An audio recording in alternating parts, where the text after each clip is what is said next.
Ok, entonces ya estamos grabando. Vamos a iniciar con la continuación del ejercicio de Don-San-Ross. Estamos en el paso número 9 y esto es parte de la determinación del gradiente de presión que ocurre en la tubería vertical.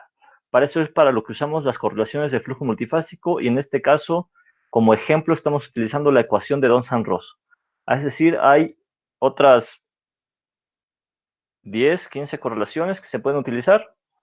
Y nosotros estamos haciendo como ejemplo este ejercicio de Don-San-Ross. ¿Ok? Entonces, nada más recordando que era lo que habíamos llegado, habíamos encontrado que teníamos algo que es flujo burbuja, ¿verdad? Nos quedamos en flujo burbuja de acuerdo con el mapa de patrones de flujo. Entonces estamos con flujo burbuja. ¿Qué es lo que sigue? Pues el paso número 9. Una vez que ya obtuvimos el patrón de flujo burbuja, nosotros queremos, ¿a qué queremos llegar? A determinar cuál es la caída de presión total, ¿sí? El gradiente de presión que existe. Tenemos que determinar el gradiente de presión que existe con las condiciones a las que nos están dando, es decir, gasto, propiedades de los fluidos, etcétera. ¿Ok? Ahora, el siguiente paso de esta correlación nos dice que es calcular el número del líquido. Para el número del líquido, la correlación nos dice que tenemos que utilizar la siguiente función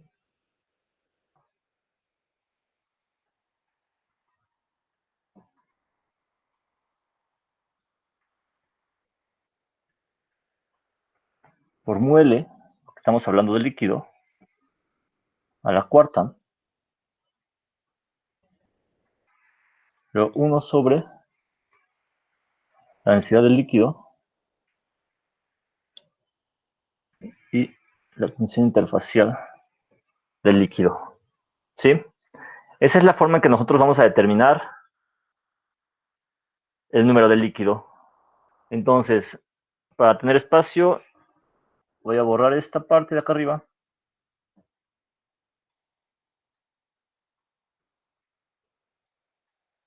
Y entonces tenemos que NL es igual a 0.15726. Y la viscosidad del líquido, si alguien me la recuerda, por favor. ¿Cuál era la viscosidad del líquido? Me parece que es 0.97. 0.97, excelente. Ok, entonces ahora la raíz cuarta de 1 y la densidad del líquido creo que es 47.61, ¿verdad? 47.61. Y luego la tensión interfacial es 8.41 al cubo. ¿Sí? Entonces, ¿esto cuánto les da?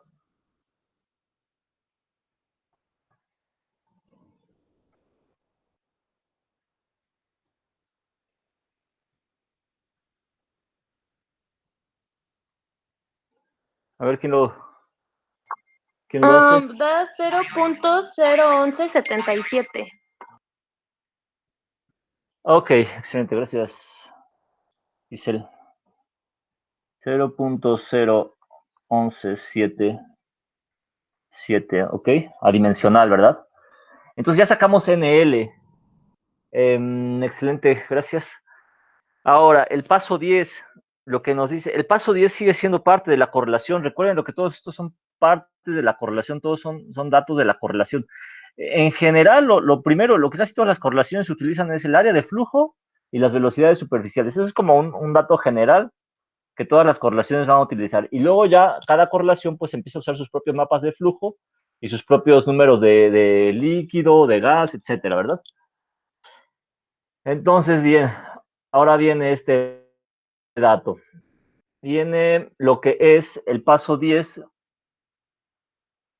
El 10 es obtener F1, F2, F3 y F4, que son factores, ¿no? Entonces, ¿cómo los vamos a obtener?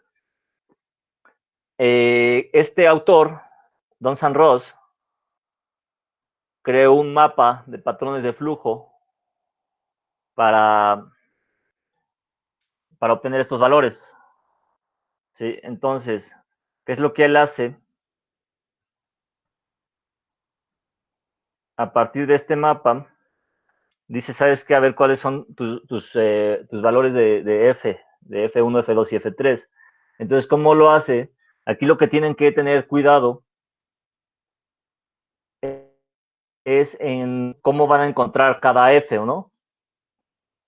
Entonces, si observan ustedes, tenemos aquí enfrente o en la gráfica que tenemos aquí enfrente, del lado derecho se encuentra F4 y del lado izquierdo se encuentra F1, F2 y F3.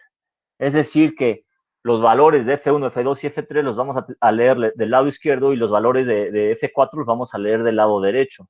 Y si ustedes observan las gráficas que tenemos en pantalla, pues vienen nombradas como F1, F2, F3 y F4. F3 para la verde, F4 para la morada, F1 para la azul y F2 para la roja. Entonces, a partir de ahí, pues ya sabiendo eso, pues ya es más fácil saber hacia dónde vamos a entrar, ¿no? Entonces, ¿qué es lo que vamos a tener que hacer ahora?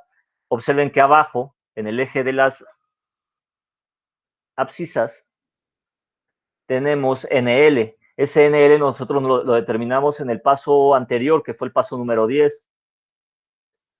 El paso número 9 y fue 0.011, ¿sí?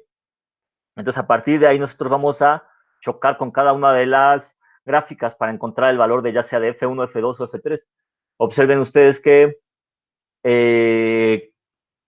cada una tiene su propio valor, ¿no? Cada gráfica, cada F. Entonces, vamos a encontrar primero F1. Entonces, F1 es para 0.011, 0.011 sería por aquí. Entonces subimos, chocamos con la gráfica de F1, que es la gráfica azul, y salimos a la izquierda. ¿Sí? Y leemos más o menos, déjenme ver, 0.2 o 0.7, ¿no? Más o menos. A ver si ustedes lo logran distinguir. Para F1. Ah, no es cierto, observen la gráfica. 0.2.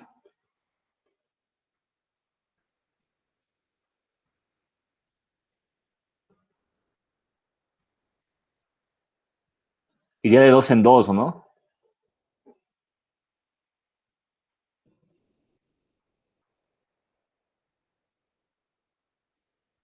Sí, va de 2 en 2. Entonces, en la escala logarítmica, observen que está en escala logarítmica, la escala es de 2, ¿sí? Va de 2 en 2. Ajá, entonces, este punto en donde estamos chocando sería punto 2, punto 4, 6, 8, 10, 12, ¿no? 1.2. Entonces, vamos a grabarnos esto. F1 es igual a 1.2. Ahora, para F3, para F2, ya lo tenemos aquí abajo, ya lo cortamos. Entonces, sería este punto. Y yo veo que serían, si nosotros lo dividimos, si el máximo es 0.4 la línea, vamos a ponerle 0.24 a ojo de buen cubero. Y luego F3 lo tenemos también aquí arriba, que es este cachito que está acá. Y eso sería entonces 1.2, 1.4 aproximadamente, ¿verdad? Vamos a ponerle 1. Si no llega exactamente al valor, entonces sería como 1.39, ¿verdad? Si se alcanza a distinguir. Y luego para F4 para el F4 nosotros vamos ahora hacia el lado derecho, igual ya cortamos con la gráfica morada, salimos hacia el lado derecho y nosotros cortamos más o menos que es punto, a ver, este valor más o menos punto 5. Se movieron un poco los datos, un poco los números. Sí, se movió la escala un poco.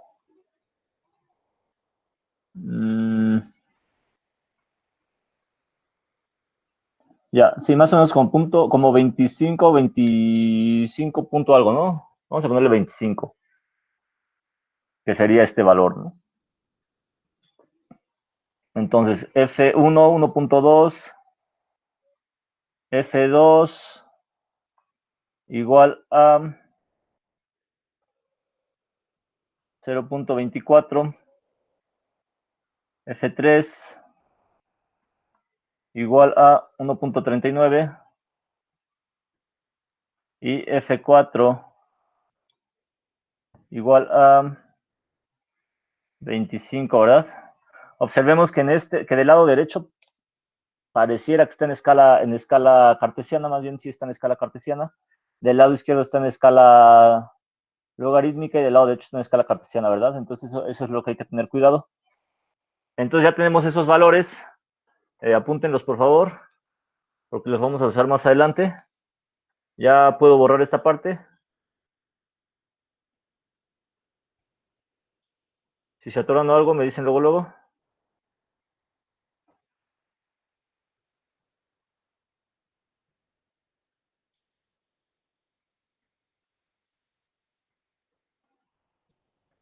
Listo, entonces a regresar aquí al pizarroncito.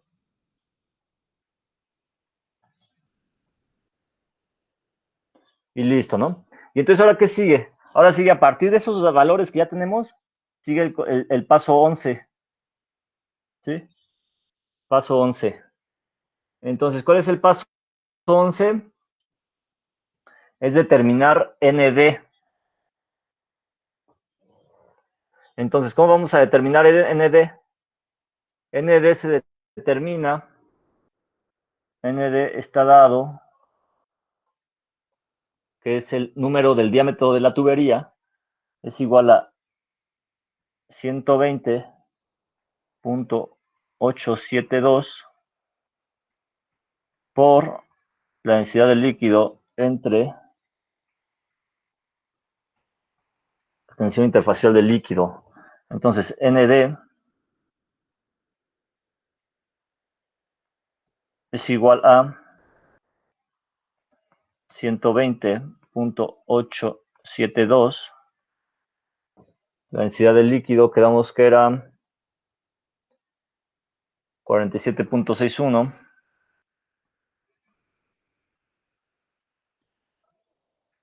entre 8.41. Entonces, ¿cuánto les da esto?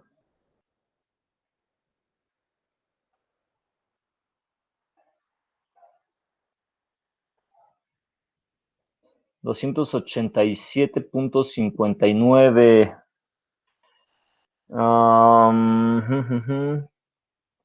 Sí, pero este valor no me...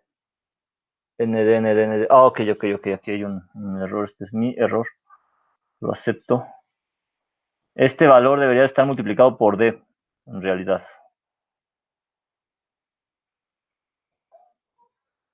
Esto es por D.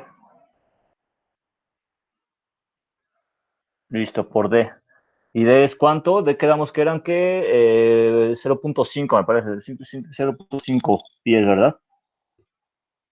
Entonces, ¿cuánto sería esto considerando que esta D es de 0.5?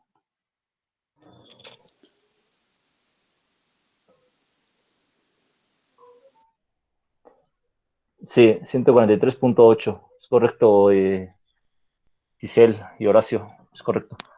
Entonces, ND es igual a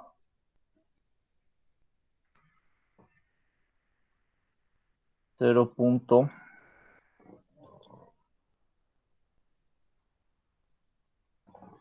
Perdón, estoy viendo mal esta cosa.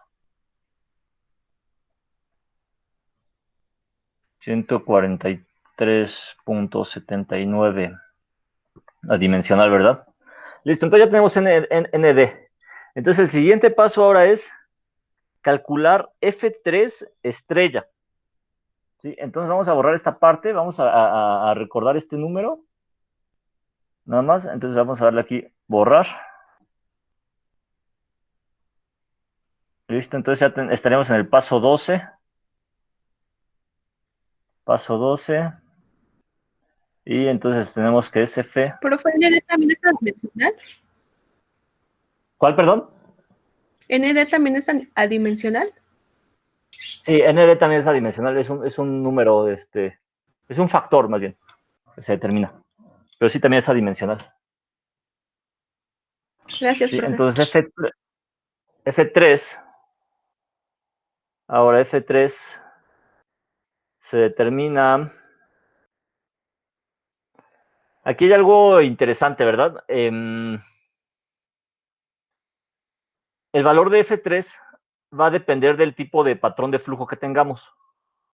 Sí, en este caso, como tenemos un patrón de flujo burbuja, la expresión para determinar F3 va a ser la siguiente.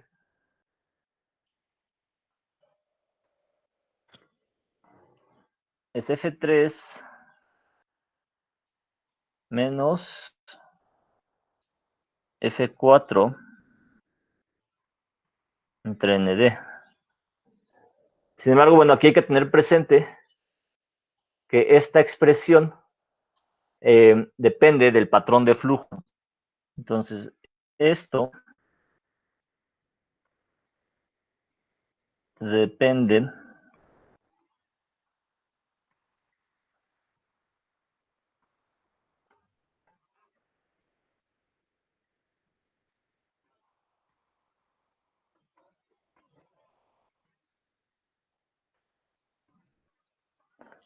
del patrón de flujo. Sí, eso es algo que tienen que tener en cuenta. Que no siempre vamos a tener el mismo, no siempre vamos a usar la misma expresión para determinar el patrón de flujo, para determinar F3', F3 estrella o F3 asterisco.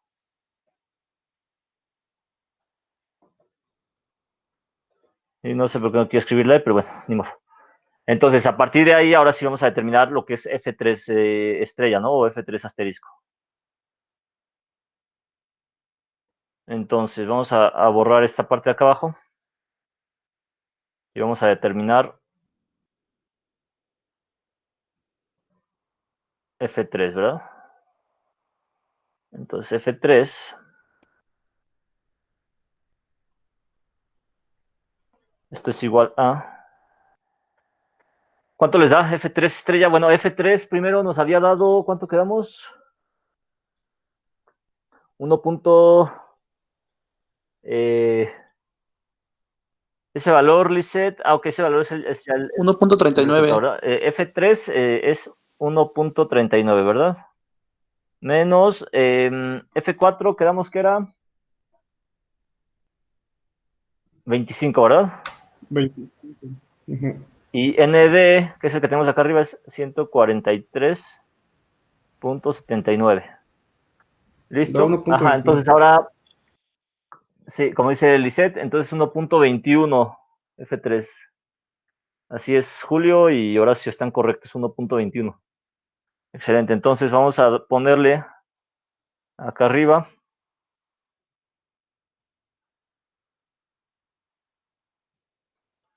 F3 estrella es 1.216. Vamos a ponerlo así. Listo, entonces ya tenemos el siguiente paso. Paso 12, ahora necesitamos el paso 13. Y para el paso 13, entonces, como nosotros tenemos un flujo burbuja, la forma de calcular S, que es lo que sigue, tenemos el paso 13.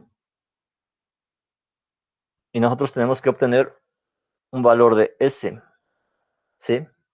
Y esto es S para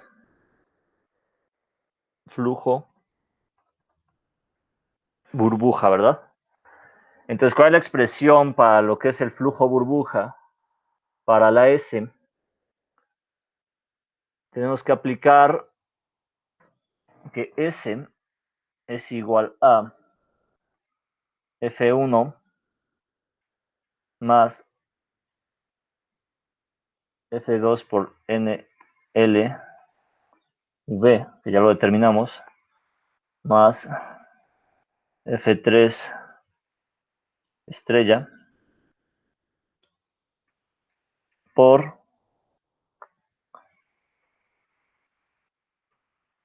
NGV al cuadrado, 1 más NLV.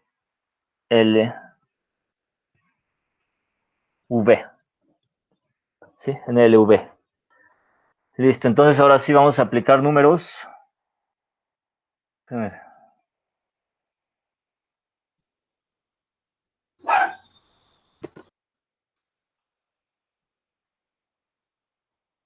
está. NLV. A ver, entonces S es igual a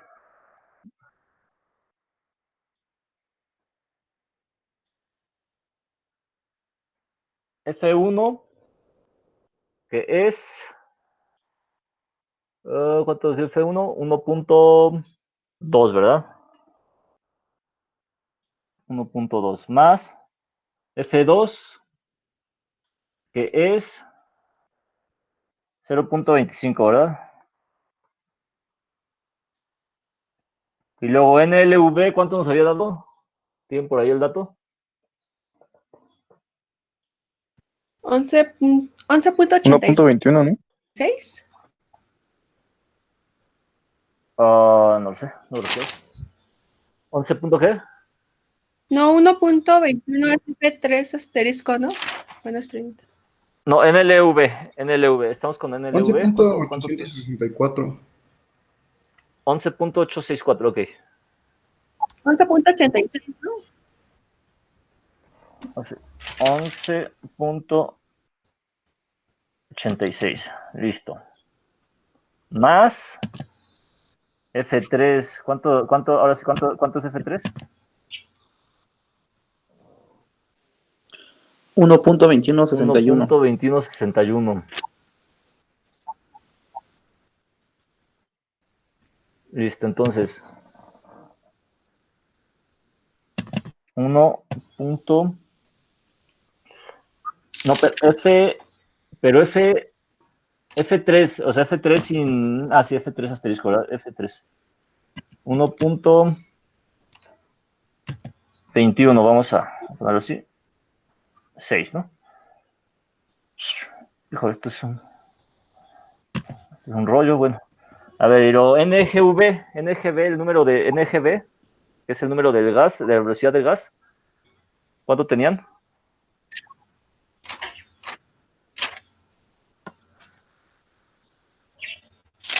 6.84. ¿Recuerdan? 6.84, entonces 6.84 y luego es 1 más NLV. ¿Cuánto tienen de LV? NLV. Es el de 11.86, ¿no? Ok. 11.86. Listo, y eso al cuadrado, ¿verdad? A ver cuánto les da. A ver, Giselle dice Me que da da 4.5. 4.5 también a Giselle, entonces quiere decir que 4.5 nos dice Horacio. 4.50. Igual Julio nos corrobora 4.5. Entonces, y Eduardo Vargas, que ya se nos unió nuevamente, 4.5. Muy bien, entonces 4.5, digo, ya vamos avanzando. Entonces ya tenemos el 13. Y ahora, paso número 14. Paso número 14, sacar. El número 14 es la velocidad de resbalamiento, ¿verdad? Y esta también.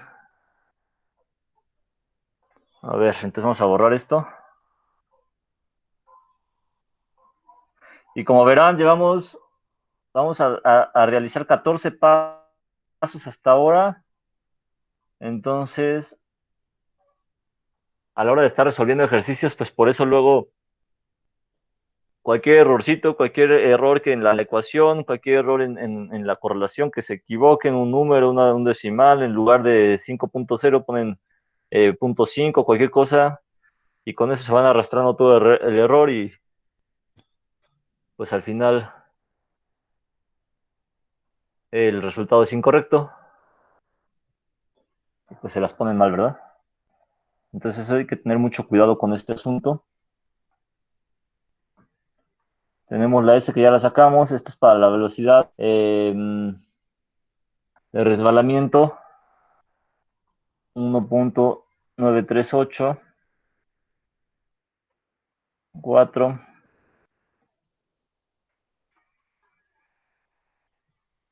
densidad de líquido entre esto. Listo, entonces Vs es igual a... ¿Cuánto nos había quedado S?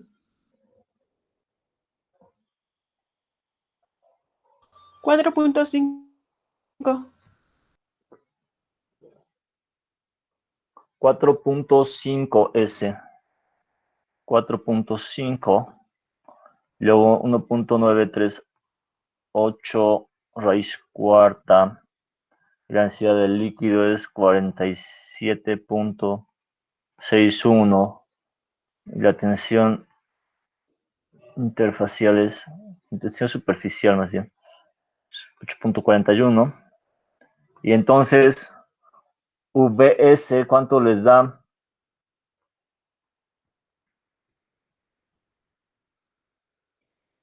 Vs, Excel nos dice que 1.5.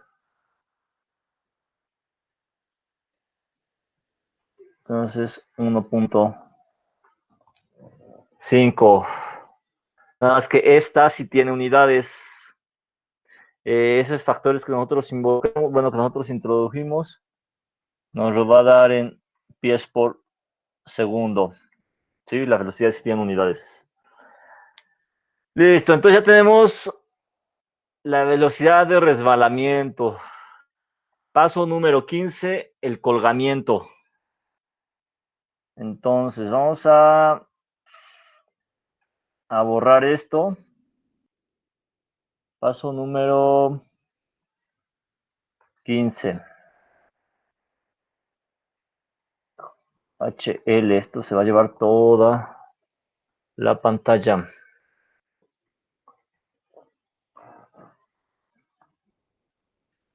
A ver si cabe. HL es VS, que ya la tenemos. La velocidad de la mezcla ya la tenemos.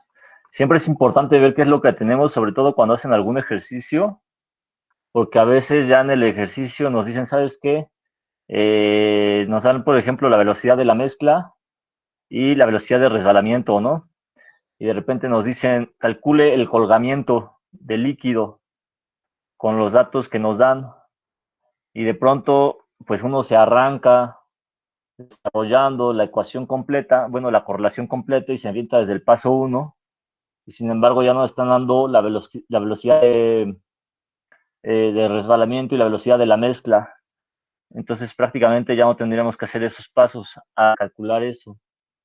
Pero pues a veces por desconocimiento y por no leer bien el ejercicio, pues nos arrancamos del inicio, perdemos mucho tiempo y luego ya ni tiempo da de acabar el ejercicio, ¿verdad? O el examen. Excelente. Entonces, a partir de aquí, pues vamos a VS. ¿Cuánto era VS?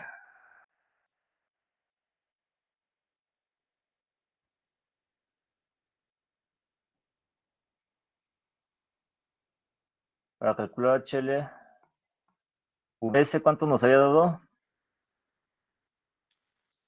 VS 1.50. Nos dice Giselle. 1.50. La velocidad de la mezcla, ¿tiene el dato?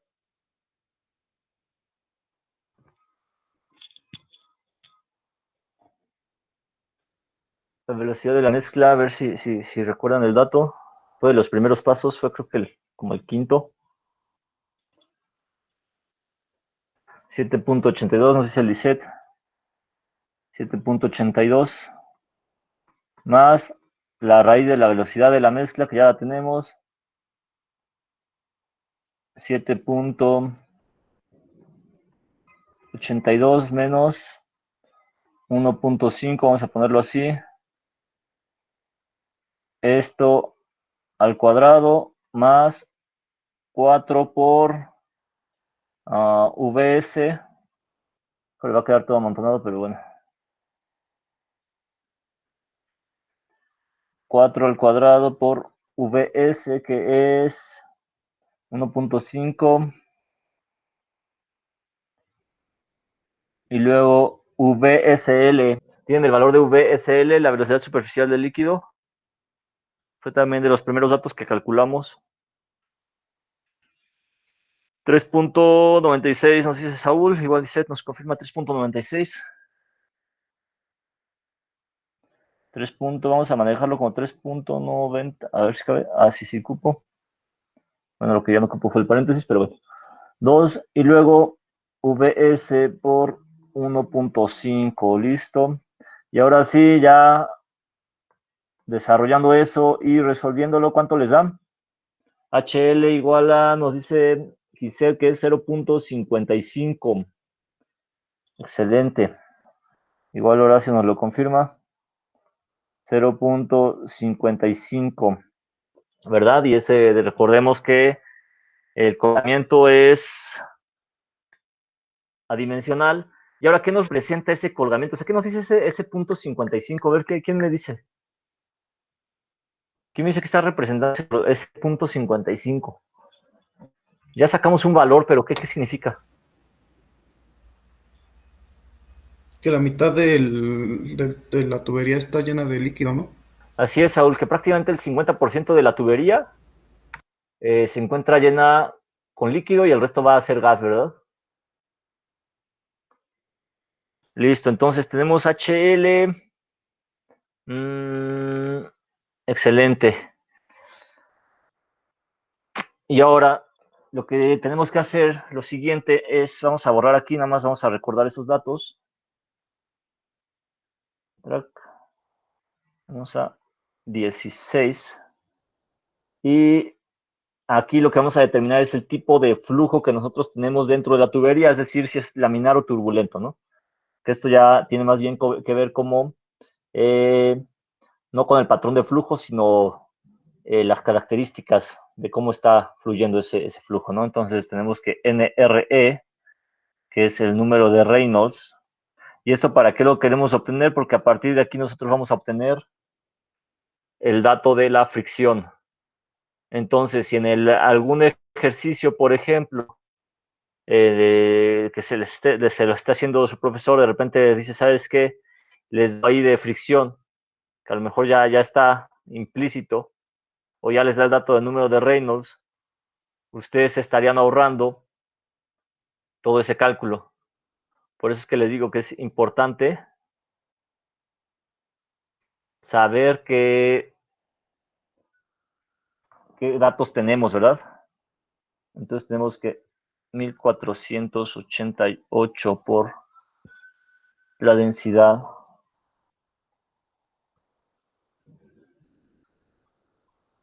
Sí, la densidad del líquido. Y luego por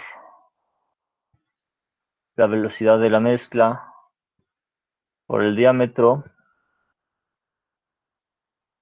y por la viscosidad.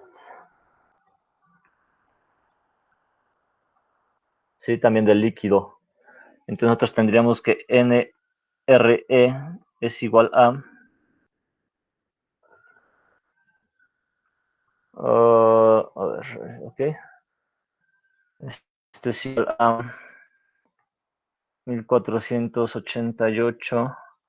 Según yo iba a ser de media hora esto, pero ya nos llevamos más de media hora. Pero ya casi acabamos, así que no se preocupen. 47.6. La velocidad de la mezcla. ¿Cuánto habíamos quedado? 3. Por acá creo que lo habían colocado. 3.96, ¿verdad? 96. Y el diámetro, 3.96. 9 para no comernos ese dato. Y aquí es 0.5. La velocidad de la mezcla es Y abajo la... 7.82, profe. ¿Cuánto, perdón? 7.82. 7.82. Ok. La de la mezcla. Entonces, sí, la velocidad de la mezcla, porque aquí estamos considerando ya Sí, porque todo lo que está fluyendo adentro. el Ajá. 3.96 es de la superficial del líquido, no es la de la mezcla. Ah, ok, excelente. Entonces quedamos que era... ¿cuánto me dijiste? ¿7 punto qué? 82, 7.82. 7.82. No, sí es cierto. Yo diciéndoles que no se equivoquen. No, aquí este valor no es de la mezcla, en realidad es de la del... Chin, ya borré todo. Oh, ya borré todo y esta cosa no se quita. Ah, ya se quitó con todo y... Listo, a ver. Ahora sí, entonces esta es la velocidad superficial del líquido, que es 3.96, ¿verdad? Sí, eso sí es 3.96. Es así, sí, estamos... Sí, por el tipo de correlación. Esta correlación solamente considera la velocidad superficial del líquido. Entonces es 3.969 y abajo nos quedamos que era 0.97, ¿verdad? La viscosidad. En otras correlaciones ya se considera la velocidad de la mezcla y en otras correlaciones también se considera la viscosidad de la mezcla. Para este caso solamente está considerando la viscosidad del líquido. Sí, entonces, NRE, ¿cuánto les da NRE? Ok, ya me lo está dando. Nos dice Giselle y Horacio, nos dicen 144,000. ¿Por qué a uno le da 578 y al otro le da 906? 144,578. Bueno, en realidad no hay tanto problema con eso. Arriba de, acuérdense, 2000, 2500 ya es turbulento, entonces prácticamente estamos en flujo turbulento. Vamos a tomar aquí el valor que nos está dando Julio. Entonces 37, ¿verdad? Entonces ya nos está dando el número de Reynolds. Y a partir del número de Reynolds, nosotros vamos a utilizar esa gráfica, que es el diagrama de Moody, para determinar el factor de fricción. ¿Sí? Nosotros tenemos que, vamos a borrar aquí, vamos a recordar ese número de Reynolds. Número 17. Tenemos que entre D es igual a la rugosidad 0.006. Entonces voy a borrar.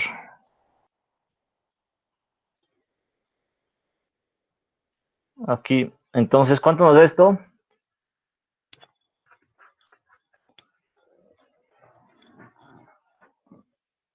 1 por 10 a la menos 5. Are you sure? 1 por 10. Si es a la menos 5. pues a la menos 4. Punto 1, 2, 3. Ah, no es cierto, ya le estoy agregando un 0 de más, miren.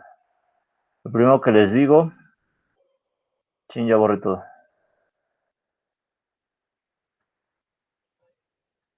A ver, otra vez.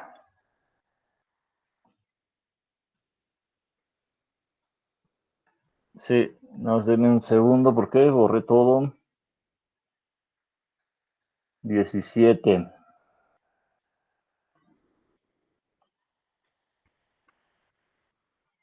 00, 06, 36. Y ahora sí, ¿verdad? Ahora sí da 1 por 10 a la menos 4. 1 por 10 a la menos 4. Listo. Entonces ya tenemos número de Reynolds, tenemos rugosidad entre diámetro. ¿Y esto es para qué? Para determinar el factor de fricción. Entonces, eso es a partir del paso 18. Aquí hay algo que se llama diagrama de Moody, que déjenme ver si lo tengo en esta parte. ¿Dónde está? ¿Dónde está el diagrama de Moody?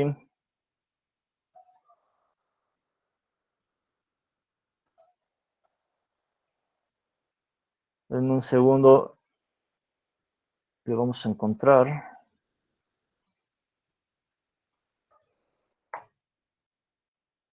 Creo que todos lo conocen, ¿verdad? Porque este fue el que utilizaron en mecánica de fluidos.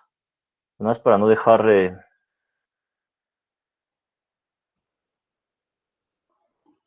abierto el asunto.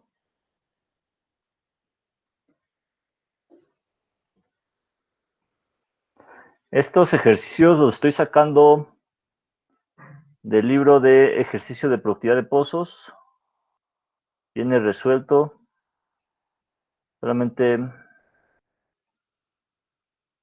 las unidades son las que tienen que tener bastante consistencia, porque estas unidades salieron de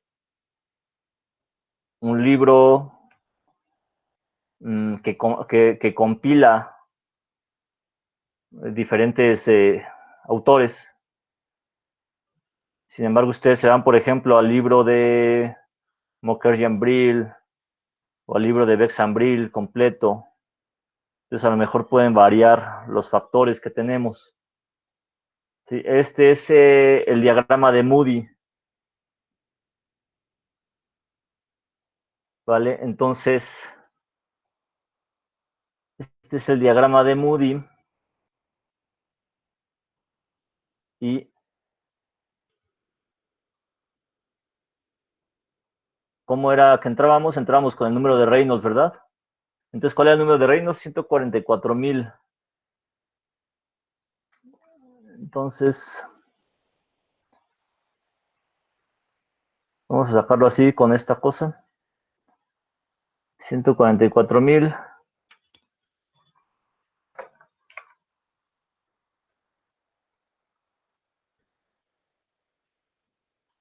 Eso serían más o menos,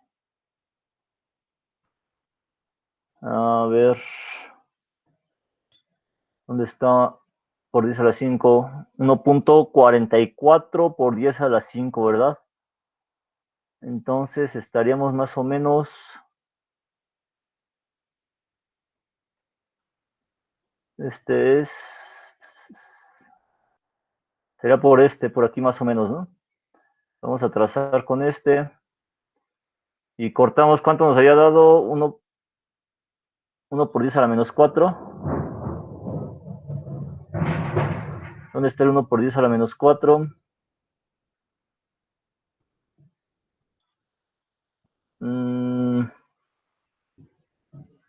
Híjole, es un poco difícil leer así la gráfica, pero bueno. 1 por 10, me parece que es este, ¿no? Sí, es este que está aquí, entonces. Vamos a ver si latinamos.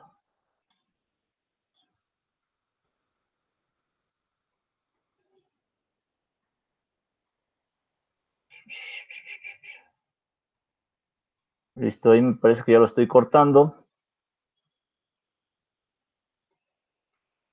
Entonces tendríamos que ir para abajo. Punto 0, 0, 1. Con punto 0, 17. A ver si lo logran distinguir. El punto 001 está por acá. Ahí medio lo cortamos. Entonces vamos a dejarlo así, ¿no? Punto 017, para no complicarnos la vida. Entonces tenemos que, les voy a regresar, les voy a poner nuevamente la presentación.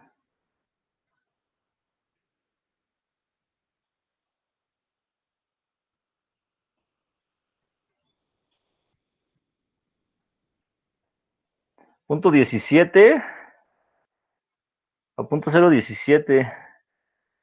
Digo que punto 017, Julio.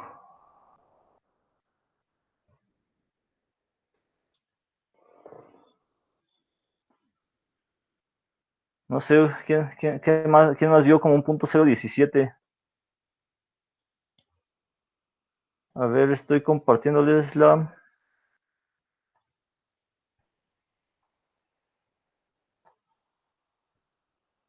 presentación nuevamente.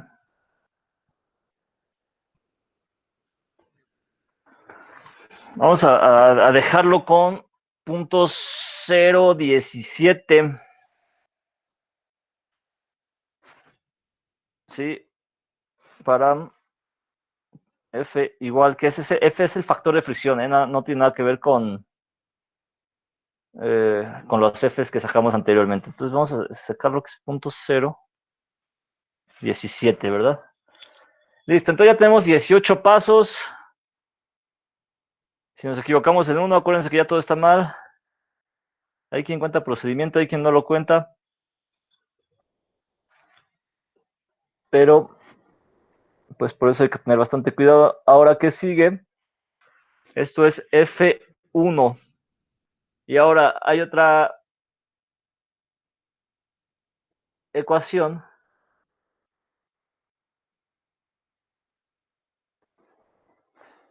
que es para resolver esta parte. Entonces, tenemos que determinar este valor.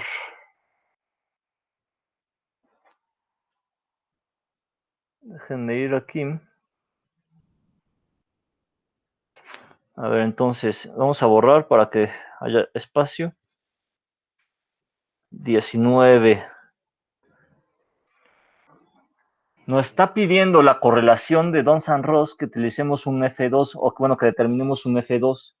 Para determinar ese F2, nosotros tenemos esto. Tenemos que F1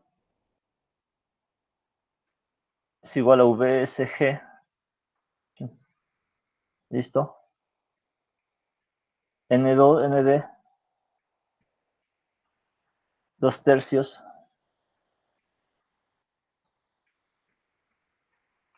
VSL. ¿Sí? Ok. Ahora, ¿cuánto nos da? F1 era, ¿cuánto quedamos? Punto 017, ¿verdad? Bueno, vamos a escribirlo abajo porque si no, no nos va a dar.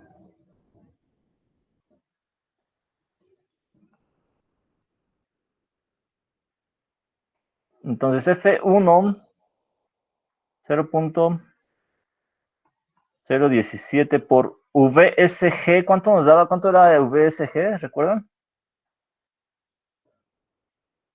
3.86 me parece, ¿verdad?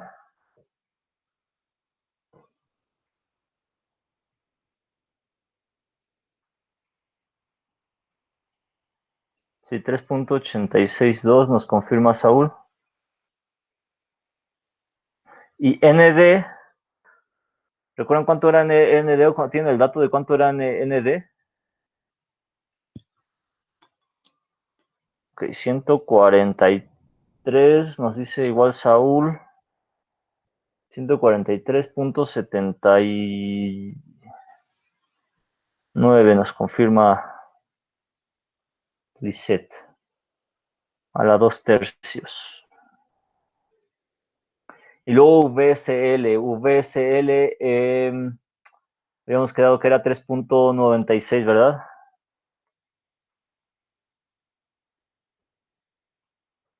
Sí, 9.6. ¿Qué? 9.6. Entonces, ¿cuánto nos da esto? 0.017, sí. Ah, sí, espérame, es que se borra el punto, se está borrando el punto. Ya está. Sí, es 0.017. Giselle. F1. Entonces, al final nos dio. Y a la 2/3. No sé, no estoy muy seguro de que dé 2.38.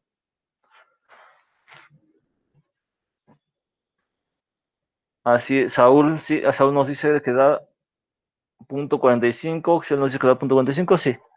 Entonces, este valor nos va a dar 0.45. Listo, entonces esta expresión completa, esta que está aquí,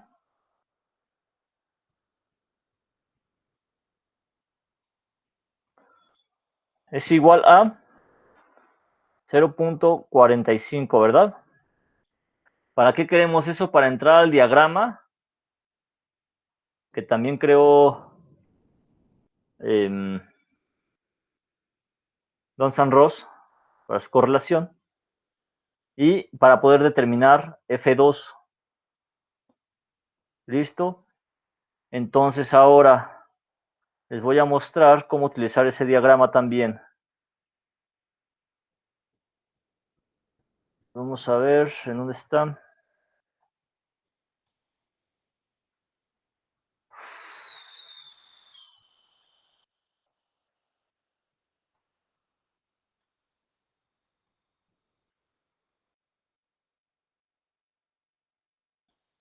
Entonces ese diagrama es la figura 4.12. A pesar de que estamos siguiendo los pasos del libro de cuaderno de ejercicios, ayer hicimos una modificación en un valor, nos podría cambiar el resultado. Entonces es importante pues, resolverlo y corroborar los valores, ¿verdad? Entonces,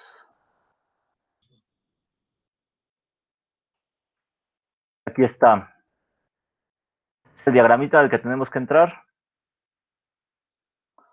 Entonces nosotros determinamos un valor de 0.45. ¿Sí? Si nosotros tenemos ese valor de 0.45 y ahora entramos con 0.1, 0.2, 0.3, 0.4, 0.45, que es aquí donde está marcada la línea punteada. Y nosotros entramos con ese valor de 0.45, cortamos. Aquí es importante diferenciar esta gráfica o saber por qué dice horizontal y vertical. Esta gráfica, Don San Ross sacó correlaciones tanto para flujo multifásico horizontal como para flujo multifásico vertical. Entonces, dentro de esas correlaciones que sacó, determinó estas gráficas. Entonces, como Don San Ross es aplicable para ambos casos, una de estas aplicaciones es esta gráfica y por eso la divide en horizontal y vertical. Entonces, ¿nosotros qué vamos a usar? Nosotros vamos a usar la gráfica azul porque es para flujo vertical, ¿no? Para las caídas de flujo en tubería vertical.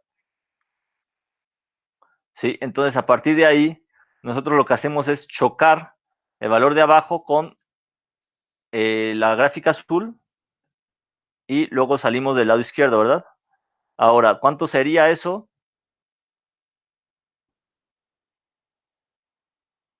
Es esta parte, aquí, y luego sale a la izquierda, ¿verdad? Entonces, eso nos da 0.2, igual va de 2 en 2, como 1. A ver, punto 2, punto 4, punto 6, punto 8.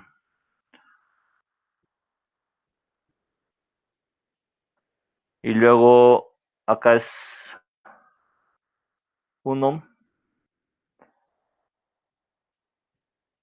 con punto 80 y algo, ¿no? Punto 80 y punto 9 más o menos. Vamos a dejarlo con punto 9, como dice Saúl.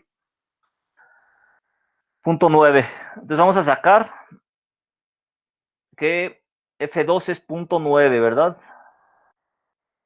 A mí me da más como punto 88. Saúl dice punto 9.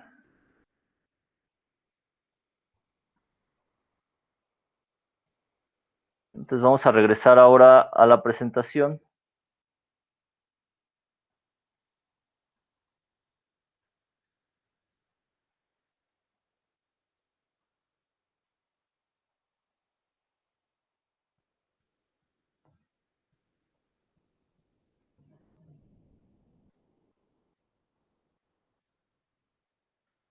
Y vamos a borrar esto. Entonces ya quedamos que F2 es igual a 0.9. Y entonces también dice Don San Ross que tiene que calcular una F3. Dentro de su correlación considera una F3. Entonces F3 es igual a 1 más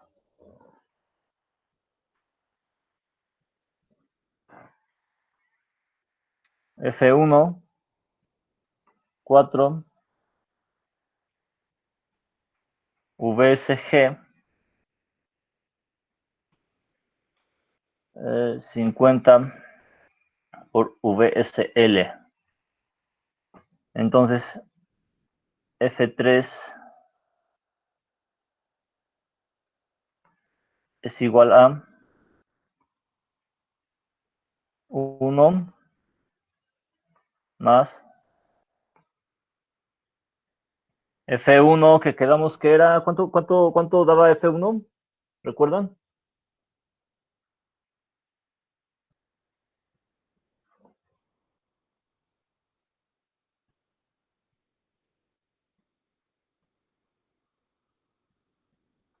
Punto 17, nos dice Lisette Giselle. 0.17 sobre 4 raíz de VSG. ¿Cuánto es VSG? ¿Cuánto tienen? 3.86, ¿verdad? Era VSG.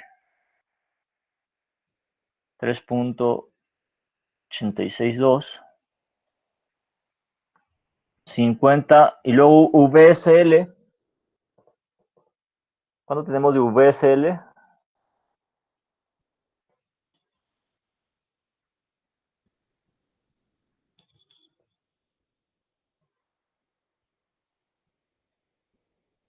¿Recuerdan VSL?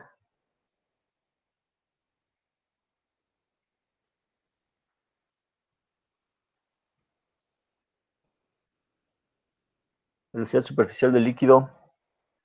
¿Quién tiene el dato? 3.96. 3.96. Queda 96.9, según recuerdo. Y listo. ¿Cuánto les da F3 entonces?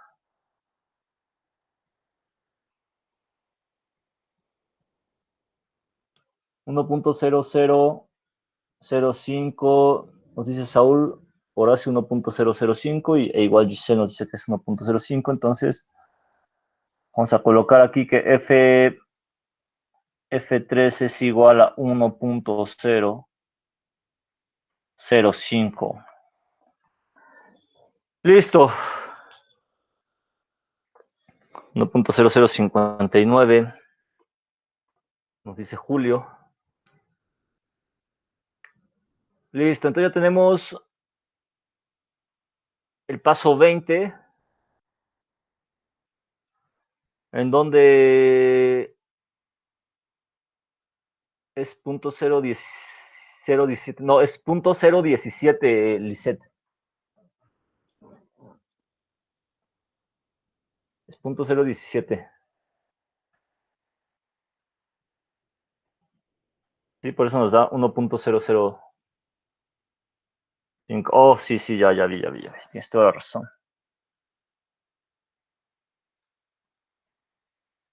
0.017. Y ahora sí da 1.005, ¿no?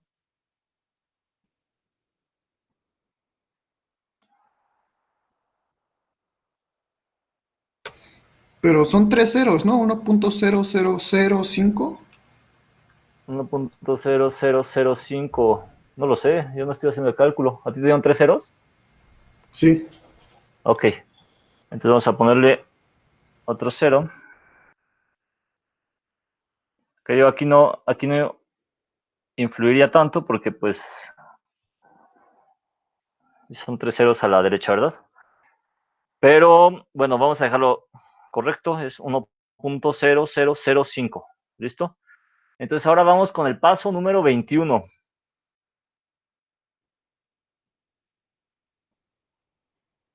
Apunten esos números, esos datos, por favor.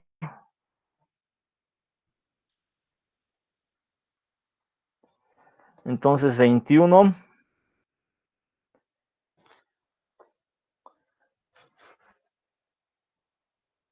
Listo, entonces el paso 21 nos dice que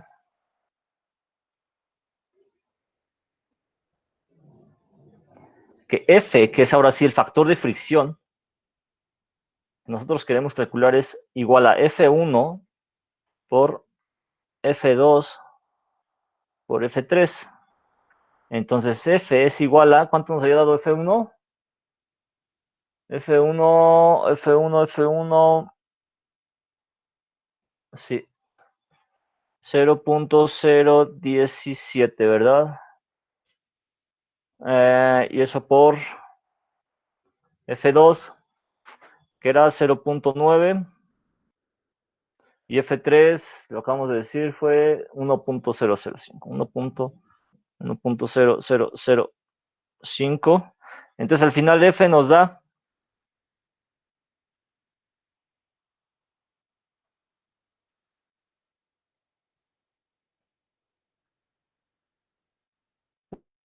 1.94. No estoy seguro.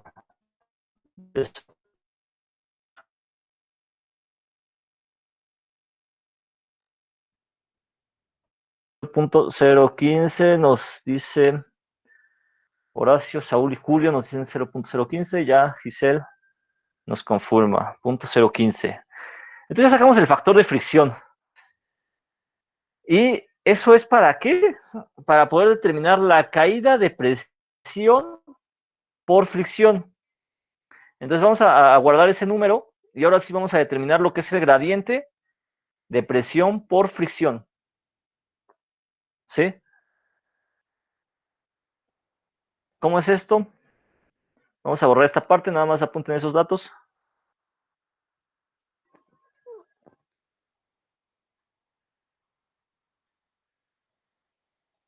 Y vamos a, ¿cómo se determina?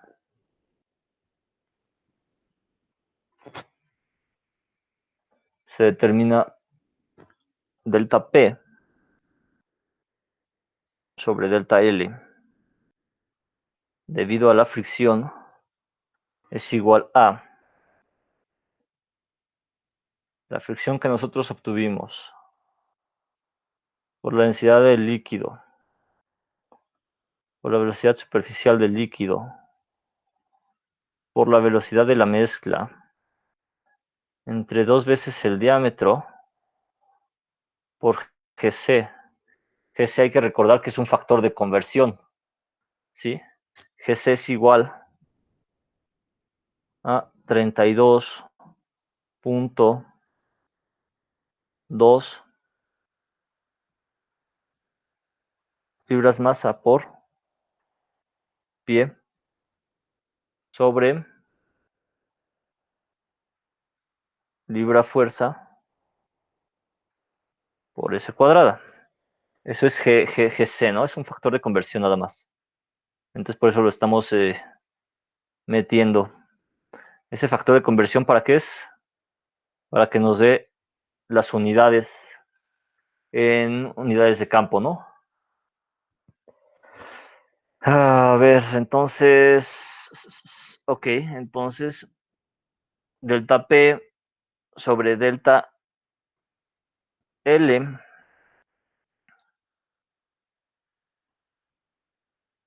por la fricción.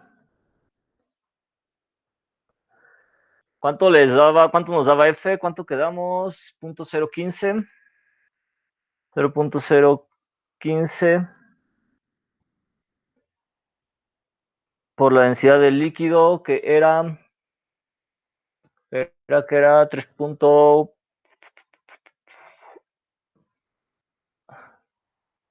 Digo, 47.61. Y luego la velocidad superficial del líquido, quedamos que era 3.96. Y luego la velocidad de la mezcla, que fue que 7.83, ¿no? 7.82, nos dice reset. 7.82. Y luego entre 2 por 0.5, que es el diámetro, por 32.2, que es el factor de conversión. Listo. Entonces, ¿cuánto les da eso? ¿Cuánto les da el delta P? 7.008. 7.008. ¿Estamos seguros que 7.008?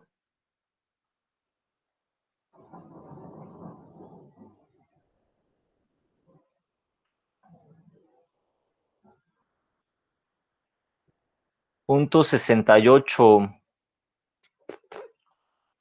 Punto 68. Punto 68. Ok, punto 68.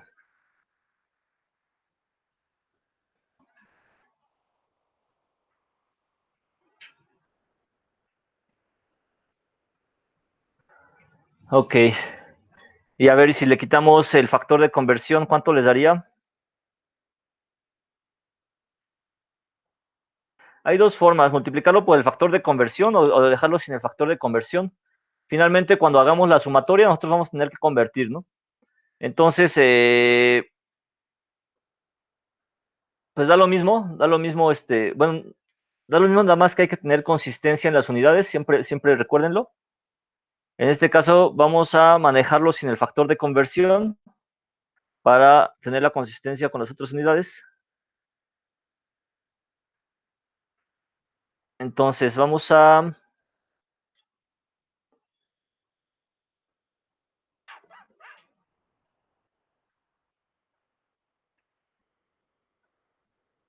Ok. Vamos a... ¿Cuánto nos diste, Saúl? A ver, vamos a borrar esto.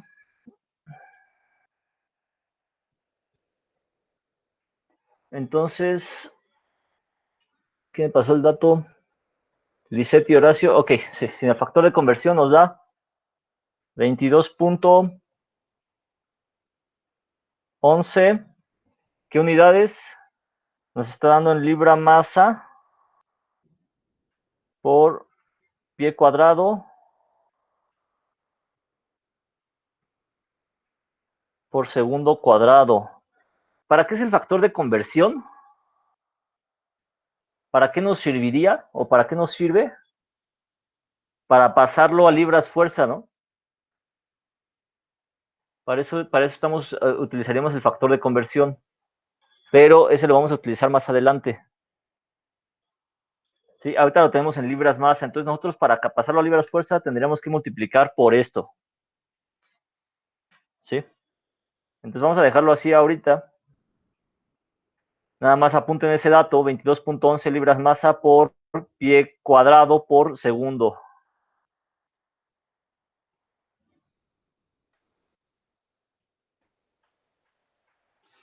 Por pie cuadrado por segundo cuadrado, ¿verdad?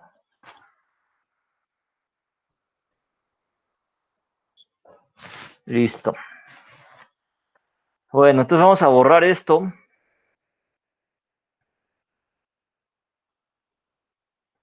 Y ahora, este gradiente, acuérdense que tenemos tres componentes. Para el delta P total, delta P, delta L total es igual a delta P, delta L por fricción más delta P, delta L por elevación. ¿Cuál sacamos? Por fricción. ¿Cuál nos faltaría? Por elevación. ¿Cómo sacamos el de elevación? Necesitamos involucrar a nuestra densidad.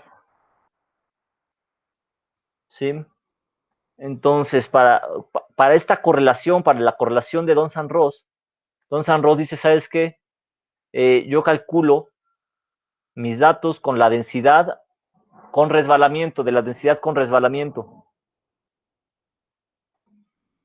Entonces, para calcular la densidad con resbalamiento, Don Ross dice, sería el paso número... paso número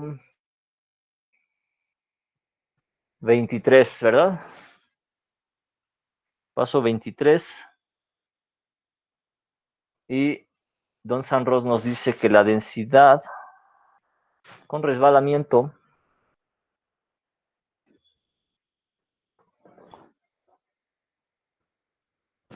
es igual a densidad del líquido por HL más la densidad del gas por 1 menos HL. ¿Sí? Entonces, borrando aquí lo de arriba,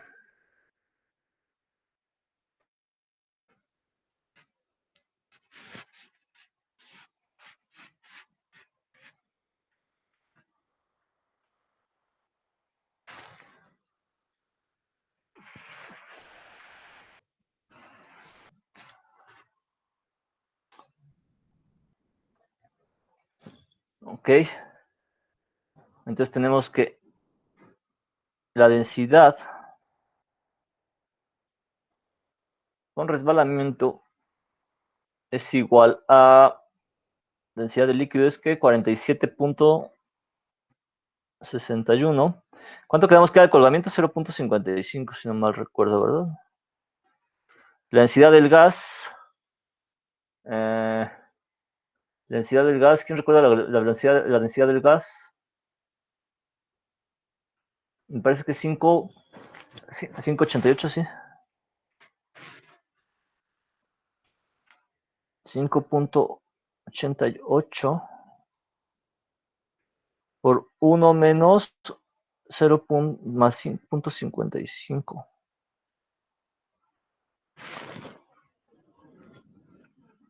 Entonces eso nos da igual a ¿qué?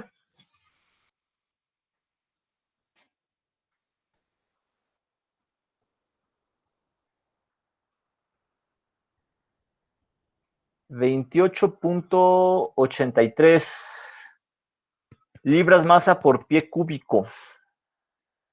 28.83 libras masa por pie cúbico. Excelente. Entonces, ok. Ahora, ¿qué es lo que hay que hacer? Hay que hacer dos. Primero, hacer consistente el sistema, ¿verdad? Entonces, hay que pasar estas libras masa por pie cúbico a un sistema consistente de tal forma que nosotros podamos sumar los gradientes, porque esto ahorita nosotros lo tenemos como una densidad, ¿verdad? Entonces tenemos que sacarlo como gradiente. ¿Va? Entonces vamos a borrar esta parte.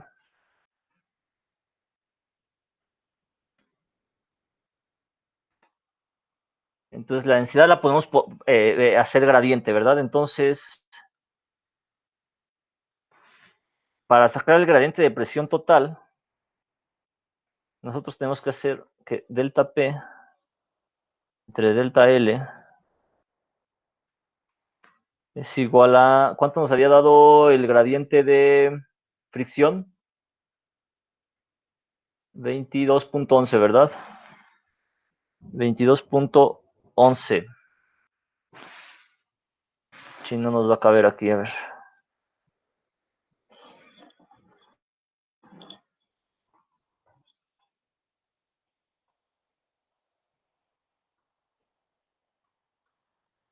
Total es igual a 22.11 libras masa por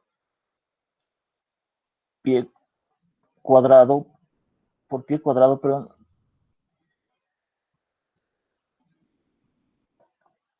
por pie cuadrado, por segundo cuadrado, y luego más 20, ¿qué fue? 28.8, y eso está en libra masa por pie cúbico. Y si nosotros eso lo multiplicamos por 32.2,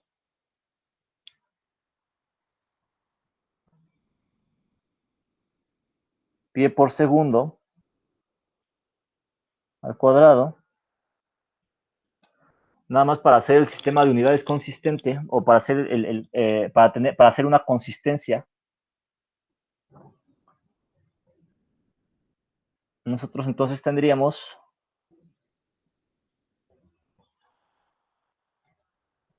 que tener el sistema unidades consistentes, ¿no? Prácticamente nosotros tendríamos que esto es igual a... ¿Cuánto da la multiplicación de 29.20 por 32.2?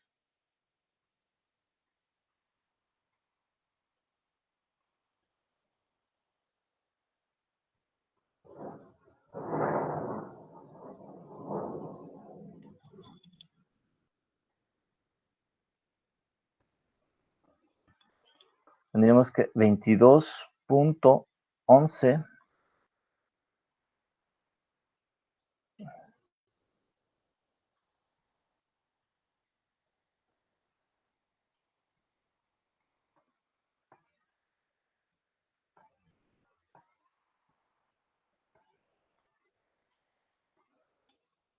¿cuánto les da esto?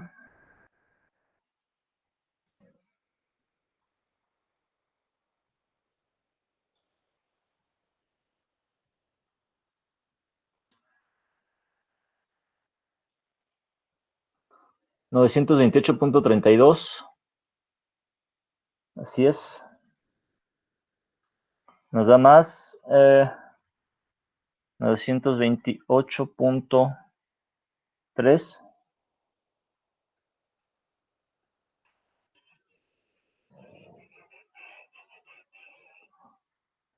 $950.42. ¿La suma de los dos? ¿O ese 950 de qué es este? A ver, la multiplicación de 28.8 por 32.2, ¿cuánto es 949.47?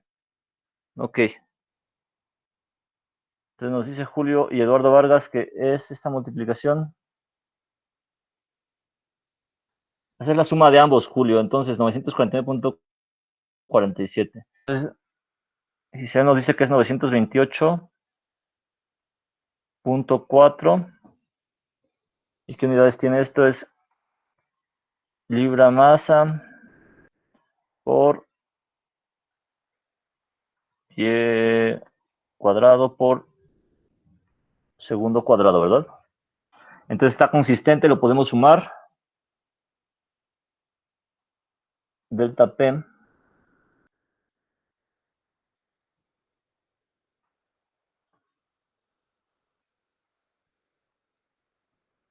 delta P entre delta L. Esto es para allá el total. Es igual a 950.47. 949.47 nos dice Eduardo. Vamos a dejarlo en. A ver, ¿cuánto da esto? A ver, 22.11 más 28.4, así con esos decimales. Con estos datos que tenemos ahí.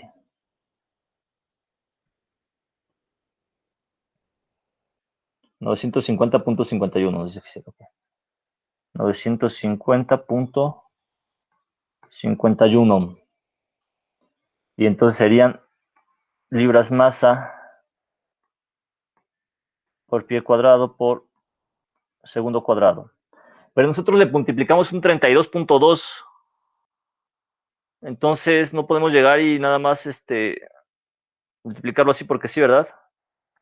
Entonces para eso nosotros vamos a utilizar nuestro factor de conversión. Entonces vamos a conservar este valor. Y nosotros voy a borrar acá arriba.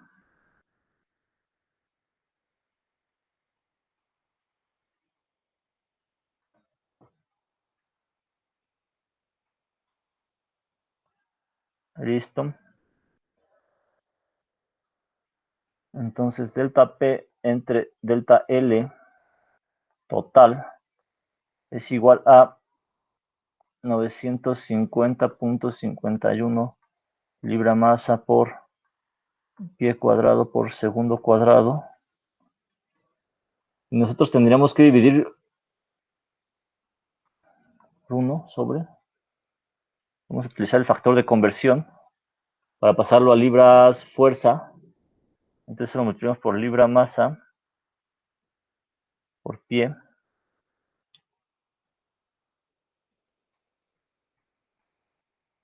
Libra fuerza por segundo cuadrado.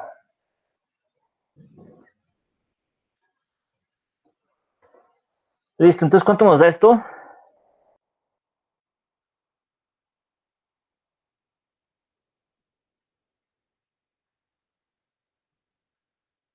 $29.51, nos dice Julio, Lisette nos dice 29.51 y Giselle nos dice 29.51. 29.51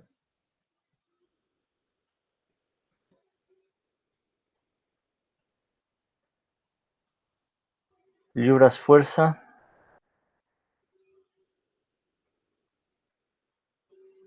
por pie cuadrado por cada pie, ¿verdad?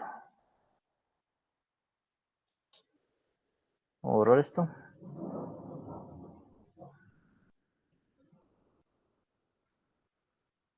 Listo. Entonces así va. ¿Hasta ahí queda alguna duda o algo? ¿Hasta aquí va todo correcto? ¿Va comprendido? ¿Va comprendiendo lo que estamos haciendo? Lo que estamos haciendo es simplemente estar convirtiendo, ¿no? Porque lo que queremos es pasarlo a PCI por pie. Ya la parte de pasar el gradiente es nada más utilizar el factor de conversión de 32.2. ¿Por qué? Porque todas nuestras unidades estaban en libras masa por pie cuadrado por segundo. Entonces lo único que estamos haciendo es convertir las unidades a PSI por pie. ¿Sí? Entonces de ahí, pues nosotros queremos pasarlo a PSI por pie, y PSI por pie son, PSI es pounds square inch, ¿no? Es decir, que es libras fuerza por cada pulgada, pero nosotros lo tenemos por cada pulgada cuadrada, pero nosotros lo tenemos en pies cuadrados. Entonces, ¿qué tendríamos que hacer? Pues pasar esos pies cuadrados a pulgadas cuadradas también, ¿no? Entonces, ¿qué es lo que tendríamos que hacer? ¿Cómo pasaríamos a pulgadas cuadradas para obtener PSI? ¿Qué se les ocurre? Queremos pasar a PSI y lo tenemos en libras fuerza por pie cuadrado. Queremos pasarlo a libras fuerza por pulgada cuadrada. ¿Qué es lo que tendríamos que hacer?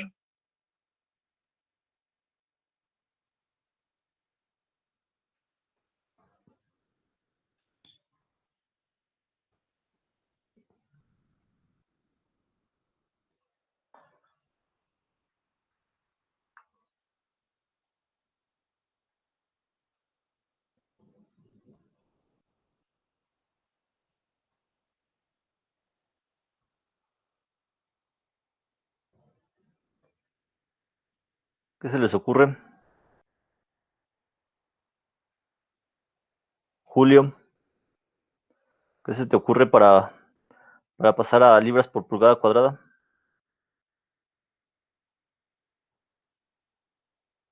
Lisette, Giselle, ¿qué se les ocurre que tendremos que hacer para pasar a libras por pulgada cuadrada? Multiplicarlo por un factor, ¿sí? ¿Cuál factor?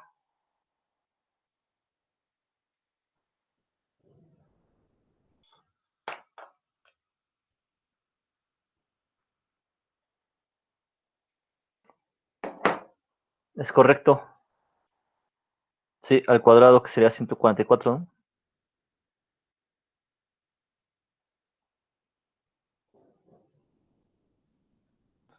Entonces, 29.51 libras fuerza por pulgada cuadrada, digo, por pie cuadrado, por pie. Si nosotros multiplicamos por 1, que sería un pie cuadrado, es igual a 144 pulgadas. Entonces, por cada... vamos a dejar lo de los pies, esto ya no llevaría.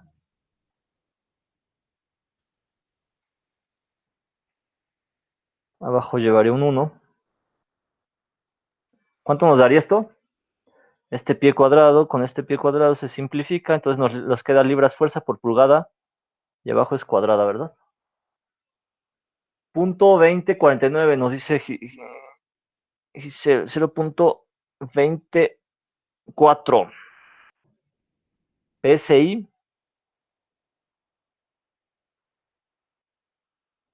por cada pie. Así es, entonces lo voy a poner aquí en limpio. Voy a borrar esto.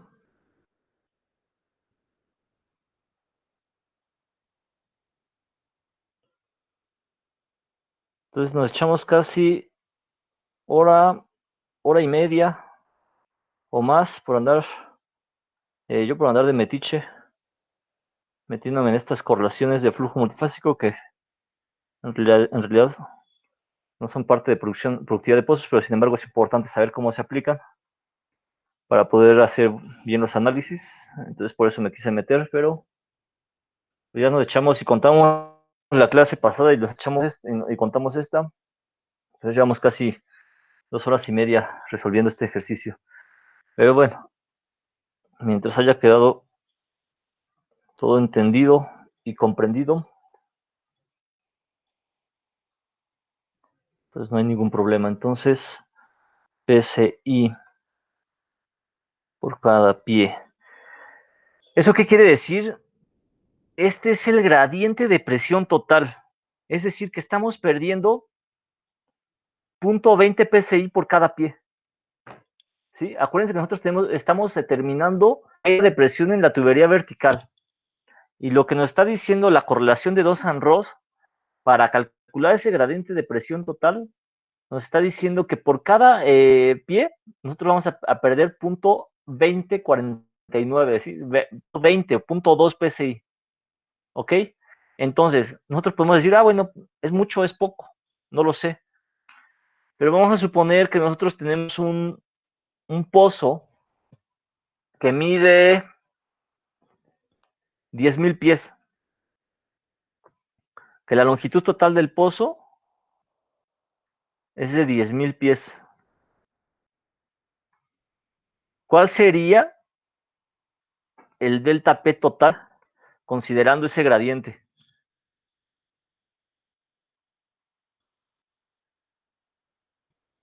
Si nuestro pozo midiera 10,000 pies.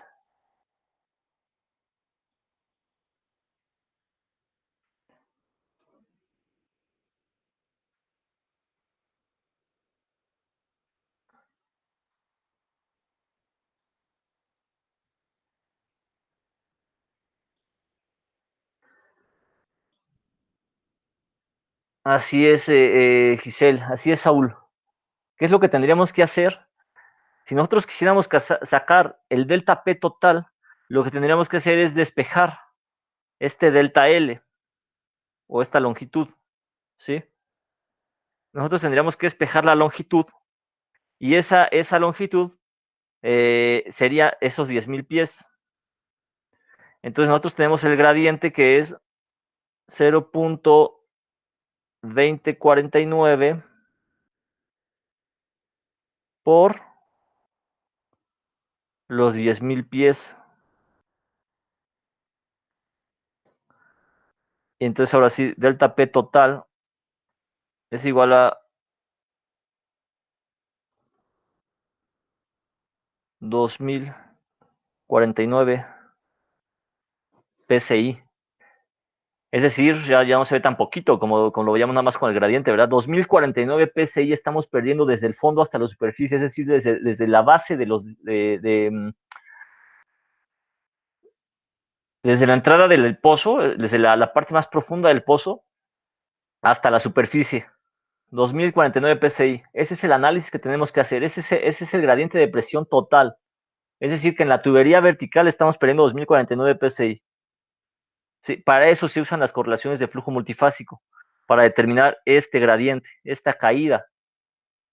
Esa es la importancia. Eso lo hicimos, ahora bien, lo hicimos para un gasto de 10.000 barriles por día, ¿verdad?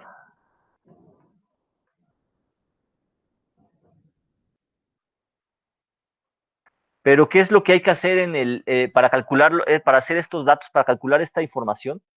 En realidad, lo que hace un simulador es, primero, te divide, yo ahorita les di el valor de 10.000 pies, pero en realidad lo que se hace en la simulación, se hace ya en un simulador como PipeSim, como Prosper, es decir, ¿sabes qué? Yo tengo mis longitudes con pasos de delta L igual a 100 pies, ¿sí? Es decir, que yo tendría que hacer el cálculo de esa caída de presión, ese delta P, cada 100 pies. ¿Y qué es lo que ocurre cada 100 pies? Que la presión va a ir cambiando, que la presión va a ser diferente. Entonces, la presión que yo calculé vamos a suponer que estamos aquí, y estos son 100 pies, la presión entre estos dos puntos varía. ¿Cuánto? No sé, mucho o poco. Pero sin embargo, la P1 no es igual a P2. Entonces, yo calculo la caída de presión que hay en estos 100 pies, ¿sí? Y de aquí saco una delta P. Entonces, esta presión 2 que está aquí arriba, yo tendría que utilizarla, ¿para qué? Esta P2, yo la tendría que utilizar para calcular un BO, RS, RGA, etcétera. ¿A qué condiciones? A las condiciones de la presión 2 y volver a estimar la caída de presión. ¿Qué tendría que hacer al siguiente? Como el paso lo tengo cada 100 pies, yo tendría que volver a calcular otros 100 pies acá arriba, otros 100 pies, y volver a calcular una P3, de P2 a P3, y volver a estimar estas propiedades de los fluidos, y volver a sacar otra vez otra delta P. Entonces yo me tendría que ir calculando por cada sección, cada 100 pies, tendría que ir calculando propiedades de los fluidos y caídas de presión. Y luego, ¿qué ocurre? Ya hice esto. Ah, bueno, ahora yo quiero saber, eso fue para un gasto. Con eso ya nada más tengo un punto. Pero al igual que cuando calculábamos, vamos a ponerle borrar, que cuando calculábamos la curva de IPR, yo tendría que hacer eso mismo para un gasto, para una presión. Es decir, que yo lo hice para 10.000. Yo tendría que hacerlo entonces para 9.500, por ejemplo. Y yo calcularía una caída de presión aquí, luego una caída de presión acá, luego 9.000, otra caída de presión, y todos estos valores serían ¿en dónde? en la tubería vertical. ¿Sí queda claro?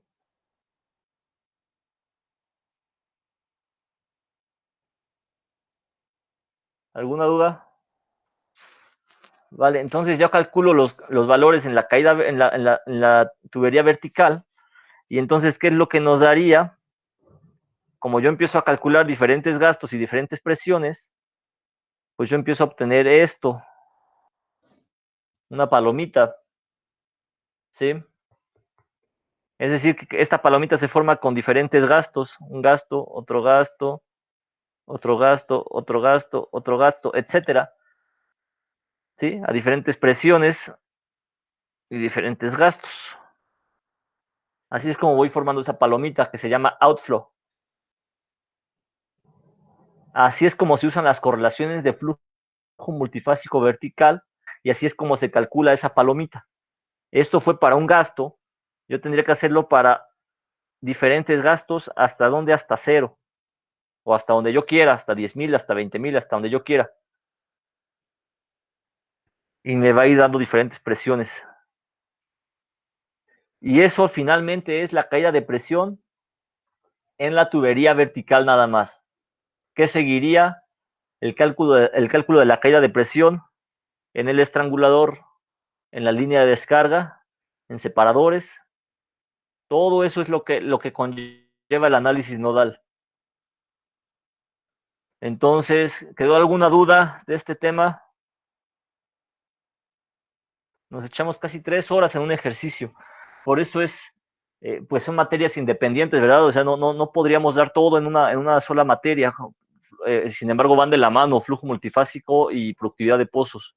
Y es importante saber las dos para saber hacer un match entre las dos, saber cómo aplicarlas. Entonces, pues sería todo por hoy. Si ya no hay dudas, el video lo voy a subir para que lo repasen y lo entiendan nuevamente. Nos vemos en la siguiente clase, se los haré saber por Facebook cuándo será. Y nada más haciendo un paréntesis, no sé si ya vieron que se modificó el calendario del semestre. La verdad es que no entiendo bien cómo quedó. Tendré que preguntar. Apenas lo vi hoy por parte del consejo. Porque yo veo que dice inicio de semestre 21 de mayo. Digo, más bien dice fin de semestre 21 de mayo. Y luego vuelve a decir que fin de semestre en junio. Entonces, la verdad es que no sé cómo vaya a aplicar la facultad. Si la facultad piensa extenderlo. Así es, Eduardo. La facultad se ajustará de acuerdo a las condiciones académicas. Entonces, pues hay que estar pendientes de eso, ¿verdad? Hay que estar pendientes de cómo se va a ir desarrollando lo del ajuste del semestre. Como sea, nosotros vamos en tiempo, vamos viendo los temas bastante bien. Y bueno, por hoy sería todo. No lo sé, Eduardo, me comentas que el semestre se termina en agosto. La verdad es que no lo sé. Yo por lo que vi en la modificación, me parece que se acaba en junio o julio. No estoy seguro. En agosto, Saúl. No sé cómo vaya a quedar con la facultad. Ya veo. Pero bueno, si nosotros estamos en tiempo, si nosotros pues vamos bien con el temario, si tenemos las evaluaciones, pues lo acabaríamos en tiempo, quizás 1 o 2 semanas de diferencia. Vamos a tratar de que sea en tiempo.